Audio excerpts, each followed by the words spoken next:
Hi. So, if the thing is conditionals, let's put them all together, all the four traditional forms of conditionals, and compare them. First and foremost, the real conditionals. So, zero conditional, if you remember well, when things are always happening. There's an example. Here's the structure. And we use zero conditionals to talk about scientific facts, laws of nature, unchangeable rules, customs, and personal beliefs. Now, first conditional is also a real conditional. Basically, things here depend on yourself. Here's an example. And here's the traditional structure. Remember, we use first conditional to talk about possible or probable conditions in the present/future, threats or warnings. What is interesting, I think, is that there are variations to first conditional. If you can't answer the exercise, you won't be able to do the test. If you have finished eating, I am doing the dishes, I'm going to do the dishes. If you are going to the shops, I'll come with you. If you are going to buy a car, I'll lend you some of the money. If you are frightened of heights, don't go up there. If he should have a problem with his visa, I'll sort it out for him. Point being, the original verb tenses retain meaning. So when you say, if you have finished eating, you are talking about something that's just happened. I am sure I'm doing something. I'm going to do would mean I have the intention to. The should case, if he should have a problem, it's a matter of advice. So, should here is simply a modal verb. Keep this in mind and ask me further questions if necessary.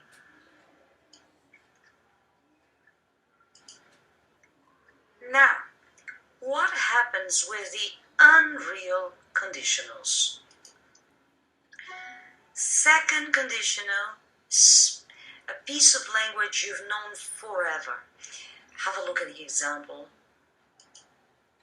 Here is the traditional structure, and we use second conditional to talk about hypothetical situations in the present or future.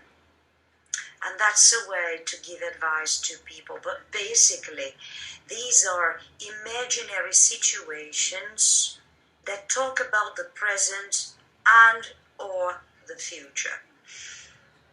There are variations as well. If they were looking our way, they would see us. If we all worked together, we could solve the problem faster. There's one focusing on ability. This is a lovely one. If we were to complain about the lack of clean water, what would you do about it? This structure, were to do something, is more imaginary than the second conditional itself. Finally, the third conditional. Here's an example. A real one, by the way. Here is the traditional structure, attention, if plus past perfect. Try and remember what structure we're talking about here. Plus would have. Note that this would have is fixed. Okay, plus the past participle of the main verb. We use third conditional basically to describe imaginary situations about the past. There are variations as well. If they had been looking more carefully, they would have seen the signpost. If Sally had been a centimeter taller, she could have become a police officer in this case as well, focusing on ability. If he had known the film wasn't very good, he might not have gone to see it. This might substitutes for would, so as to again increase on the fact that this is an imaginary situation.